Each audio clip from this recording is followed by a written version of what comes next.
مہمانان خصوصی اور میرے ہم حضرت عزیز ساتھیوں، السلام علیکم ورحمۃ اللہ وبرکاتہ۔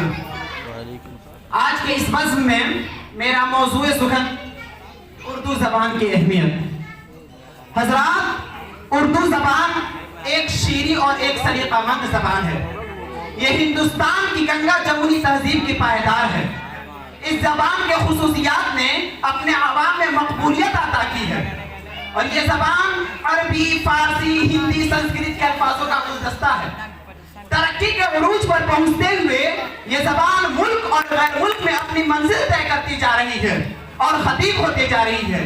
خود ہمارے ملک میں اس زبان کے بڑے بڑے ادیب اور شعراء پیدا ہوتے رہے ہیں، جنہوں نے خون اور جگر سے اس زبان کو سینچا اور اس میں ایک نئی قوت عطا کی۔ اردو زبان نے ہم ہندوستانیوں میں ذاتی شعور پیدا کیا اور جدوجہد اور آزادی میں حصہ لیا۔ اردو زبان نے جو قوم کو ہندی ترانہ دیا ہے، وہ آج بھی ترانہ کے طور پر ہمارے اسکولوں اور کالجوں میں گائے جاتے ہیں۔ سارے جہاں سے اچھا ہندوستان ہمارا، ہم بلبلیں ہیں اس کی یہ گلستہ ہمارا۔ علامہ اقبال کے اس شعر نے پورے دنیا میں دھوم مچا دی۔ ہر زبان میں اتار چڑھاؤ ہوتے رہتے ہیں، لیکن اردو زبان کی سحر انگیزی سے آج بھی وہ لوگ متاثر ہیں جو اردو زبان نہیں جانتے، اور اردو زبان کا مستقبل ہمارے ملک میں نہایت شاندار ہے۔ اور کیوں نہ ہو، کیونکہ عبرانی اور لاطینی جیسی موٹی زبان آج بھی زندہ ہو سکتی ہے، تو کیا وجہ ہے کہ اردو زبان زندہ نہیں ہو سکتی؟ اور اردو زبان جیسا زندہ اور متحرک زبان اور اپنے شاندار مستقبل سے ہم کیوں مایوس ہو؟ میں آپ کو یہ بات بتانا چاہتا ہوں کہ جو لوگ اسکولوں اور کالجوں کا بہانہ بنا کر اردو پڑھنے سے محروم ہو گئے ہیں، انہوں نے اپنے پیر پر کلہاڑی ماری اور اپنے مستقبل کو تباہی کے دہانے پر پہنچایا ہے۔ کوئی بھی زندہ قوم اور زندہ ملک اپنی زبان نہیں چھوڑتی۔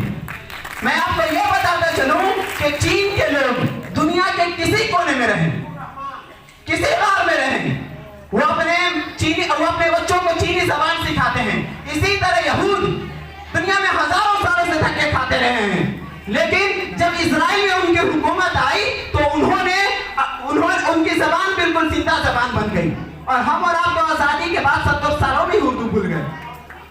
ہم اور آپ تو آزادی کے 70 سال کے بعد ہی اردو بھول گئے، انہوں نے ہزاروں سالوں میں نہیں بھولا، کیونکہ انہوں نے طے کیا تھا ہمیں 1 رہے، 10 رہے، 1000 رہے، 100 رہے، ہم اپنے اردو زبان، ہم اپنی عبرانی زبان کو نہیں بھولیں گے۔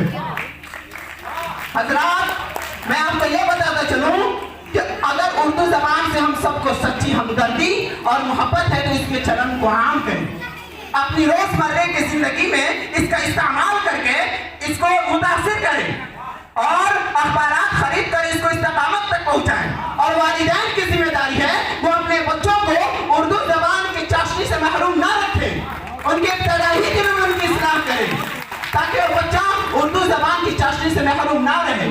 اس طرح اردو کی بھی ترقی ہوگی اور آگے آنے والی نسلیں اس کی اہمیت کو سمجھے گی کہ تحریر محبت ہے زبان اردو، تحریر محبت ہے زبان اردو، الفاظ کی جنت ہے جہان اردو، فرحات و صفت لوگ ہیں شیدا اس کے، فرحات و صفت لوگ ہیں شیدا اس کے، اور شیریں سے بھی شیریں ہے زبان اردو۔